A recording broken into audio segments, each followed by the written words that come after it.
So,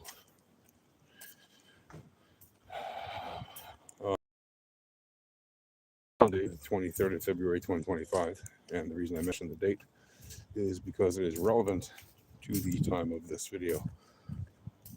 Since I don't put high production chyrons and all these other fancy things in these videos. Yesterday, if you did not see it, there was once again an exchange in Gaza of Hamas releasing 6 living hostages in exchange for Israel later releasing more than 600, I think almost 700 terrorists and criminals who've been convicted of various charges. And the dramatic saga continues. Right? It is a rather sad tale, to be honest, insofar as what is happening vis-a-vis the hostages being released in the horrible conditions that they're coming out in. We saw 2 of the hostages come out. 2 hostages who've been held for about a decade each. One of them happens to be an Ethiopian Israeli. Another one is an Arab Israeli. Both of them had mental health issues before they went into Gaza of their own volition around 2014 and 2015. They literally walked into Gaza. How they did that exactly is still kind of shocking, but they did. They walked into Gaza already a good 9 years after Israel had left Gaza, which is why it's even more shocking that they managed to get in. And it was a few years already after the Gilad Shalit deal. And how the second one got in is even more of a shock, considering one had walked in the previous year. So big failures there, frankly, on the part of Israel's security, if you ask me.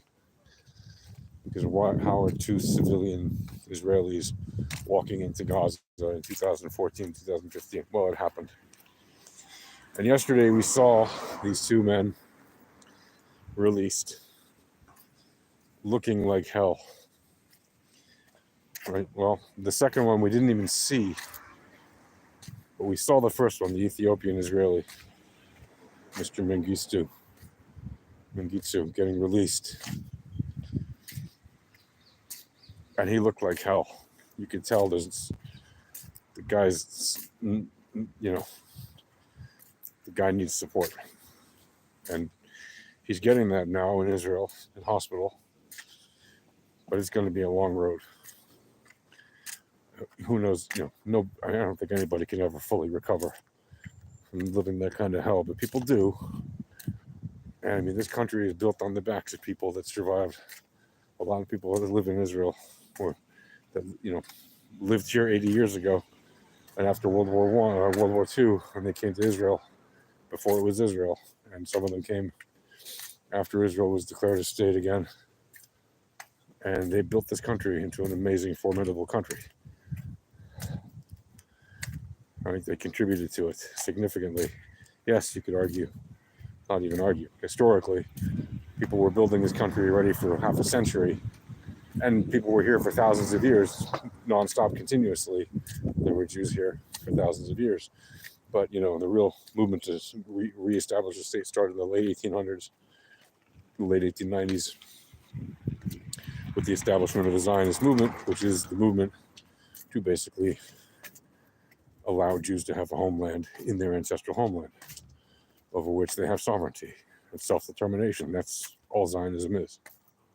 Anybody else that tells you anything else is ignorant or lying or both. And since 1948, a lot of Jews who survived the Holocaust came to Israel and helped contribute to rebuilding it. And not only did the people that have been released by Hamas recently, a lot of them look like they'd been starved very badly. I don't really want to make the comparison to the Holocaust. I know a lot of people have done it. I don't, because the Holocaust was actually worse. Yes, these people are Islamofascist Nazis, the Hamas. They are the modern day Nazis. But people who starved in death camps saw an infinite degree of hell. Far worse, no question about it, even though obviously being stuck in Hamas's hands is a nightmarish hell that's almost indescribable. But the industrial level and scale of the mass murder and Holocaust of the Nazis is incomparable. Yeah, you can say these people wanted to do what the Nazis did, but they didn't do what the Nazis did. They wanted to. They aimed to. That was their intention, and they did horrific things. But they never, thank God, reached the level and scale that we saw during the period of the Second World War and the Holocaust. Thank God. Right? But still, that's not to diminish the suffering of the people who've been held in captivity for more than 500 days. Absolutely not. What they went through is an unimaginable hell. And they were held by modern day Nazis, Islamofascists, 100%, who would, if they could, repeat the same things over and over again and commit another Holocaust. They say it, they brag about it. So what's likely to happen next? Well, what's likely to happen next is we're likely to see at least the conclusion of this sort of phase one of this ceasefire. At which point afterwards, whether or not we see a phase two happen and maybe even be completed and see all of the hostages released remains a big question. I hope they all come home. But I also realize that the Hamas knows that if they all come home, then the Hamas has no bargaining power against Israel to stop Israel from completely demolishing them. So the Hamas is looking for a guarantee from Israel that they will not be removed from power forcefully once all the hostages are home. And that remains to be a question to be answered, given that Israel has said Hamas cannot remain in power. The Israeli government has said that. The prime minister has said that. Successive defense ministers have said that. And like I said from the beginning, this war will not end like people expected. And we're already seeing that play out. So, shalom. Peace.